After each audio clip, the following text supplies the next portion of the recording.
안녕하세요. 자본주의 생존기 구독자 여러분. 저에게는 경제를 알게 해준 너무나도 소중한 책 한 권이 있습니다.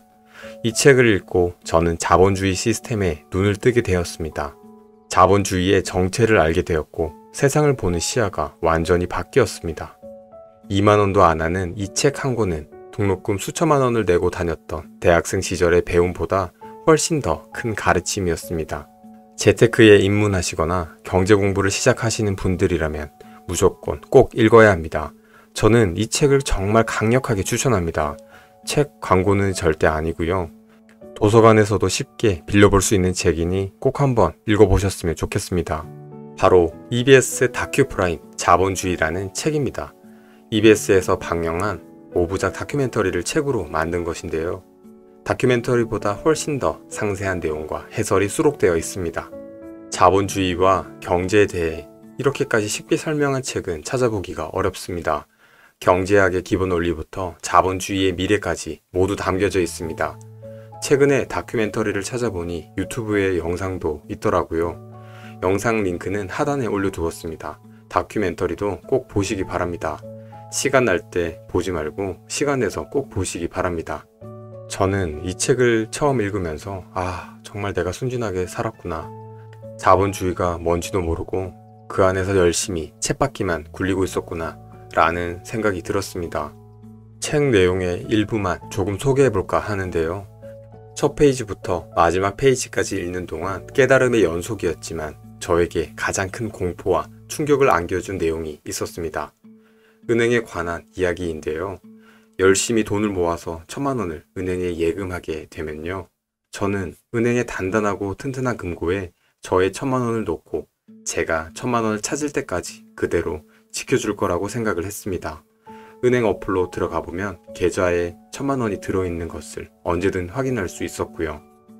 하지만 엄밀히 말하면 은행 어플에 찍혀있는 제 돈 1,000만 원이라는 숫자는 가짜입니다. 왜 그런지 설명을 드려볼게요.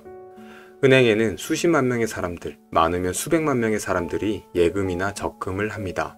하지만 그 사람들은 한 날짜에 동시에 돈을 찾아가지는 않습니다. 그래서 정부는 은행이 일정 비율만큼만 현찰을 보유하는 것을 가능하게 합법적으로 허락해 주는데요. 이것이 지급준비율이라는 것입니다. 은행이 예적금을 받은 총 금액이 1,000만 원이고 지급준비율이 10%라고 가정해 봅시다. 그러면 10%인 100만 원까지는 반드시 은행 금고에 넣어두어야 합니다.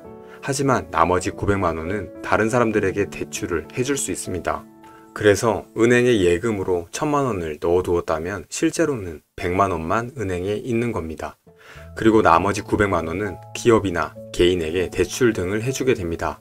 그래서 은행을 보고 남의 돈으로 장사를 한다 라는 표현을 하기도 하는 겁니다.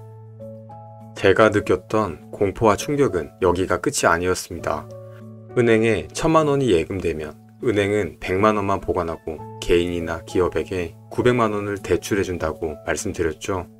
그러면 은행에 1,000만 원을 예금했지만 금융시장에는 예금한 1,000만 원과 은행에서 대출해준 900만 원, 총 1,900만 원이 시중에 돌아다니게 되는 겁니다. 즉, 1,000만 원이 은행을 통과하면서 1,900만 원이 되는 겁니다.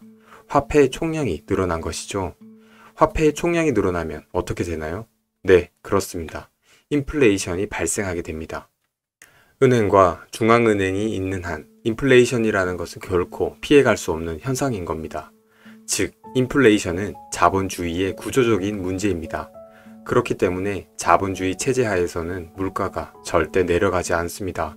정부가 물가 안정 대책을 내놓는 이유는 다만 안정적으로 물가가 오르게 하겠다라는 뜻일 뿐 물가를 10년 전 물가로 되돌리겠다는 것은 아닙니다. 저는 이 사실을 이해하고 나서 정말 한동안 머리가 하얘졌습니다. 너무나도 충격이었습니다. 이처럼 이 책은 자본주의의 진실에 대해 이야기하고 있습니다. 자본주의라고 하면 어려운 경제학에서 나오는 복잡한 개념이 아닙니다. 나와 그리고 내 가족의 미래를 준비하기 위해서는 반드시 알아야 하는 내용입니다. 안타깝게도 학교에서는 자본주의에 대해서 알려주지 않습니다. 경제라는 과목을 가르쳐 주기는 하지만 대학 진학에 차지하는 비중은 크지 않습니다. 또 경제학 개념을 주입식으로 암기하고 시험을 치고 나면 완전히 잊어버립니다. 우리는 학교를 떠나 사회인이 되면 또 한 번 충격을 받게 됩니다. 학교 다닐 때는 시험을 잘 치고 공부를 잘하는 사람이 사회적으로 더 많은 보상을 받을 것이라고 기대합니다. 일반적으로 부모님이나 선생님께서도 그렇게 가르칩니다. 하지만 막상 학교를 나와서 자본주의 시장을 경험하면 학교에서 배운 것과는 전혀 다른 법칙이 사회를 지배하고 있다는 것을 목격하게 됩니다. 또 자신이 가지고 있는 지식이나 학력이 최고의 소득을 보장하지 않는다는 것을 깨닫고 좌절하게 됩니다. 그래서 저는 한 살이라도 어릴 때 자본주의 시스템과 경제를 공부해야 된다고 생각합니다. 자녀가 있다면 아이들에게도 돈에 대해서 가르쳐야 합니다. 우리가 살고 있는 이 세상은 자본주의 세상입니다. 자본주의에 대해 조금도 모르면서 세상을 잘 살아가기는 어렵습니다. 하지만 대부분의 사람들은 금융 이해력은 없지만 금융생활을 하면서 살고 있습니다. 금융생활의 4가지 축은 저축, 투자, 소비, 기부라고 합니다. 금융 선진국이라고 할 수 있는 미국에서는 아이들을 어릴 때부터 이 4가지를 가지고 금융 공부를 시작한다고 합니다. 어떻게 저축하고, 어떻게 쓰고, 어떻게 투자하고, 어떻게 기부할지를 어려서부터 배우는 것이죠. 이 책은 10년 전에 나온 책입니다. 책에는 이런 표현이 있습니다. 이제 금융에 관한 지식과 활용 능력이 빈부격차를 더 벌려놓을 것이다. 금융 이해력은 우리가 갖추어야 할 필수 능력이다. 10년이 지난 지금 정말 금융 이해력의 정도에 따라 빈부의 격차가 훨씬 더 심해지고 있습니다. 앞으로도 그렇게 될 가능성이 훨씬 높습니다. 아마 이런 분들도 계실 것 같습니다. 자본주의나 경제나 나와는 상관없는 이야기야 라고 생각하시는 분들인데요. 자본주의가 가진 문제를 몰라도 하루하루를 살아가는 데에는 사실 큰 불편은 없습니다. 하지만 이 사회를 살아가는 그 누구도 자본주의 시스템에서 자유롭지는 못합니다. 요즘 뉴스만 틀면 나오는 물가가 올랐다, 사과 가격이 얼마다 등등의 이야기는 늘 우리를 우울하게 만듭니다. 우리의 지갑 속 돈과 통장, 우리가 가입한 여러 금융상품, 우리가 살고 있는 집의 가격이나 주거비용, 우리가 매달 갚아야 하는 대출금과 이자 등등 이 모든 것에 자본주의라는 사회 시스템이 동작하고 있습니다.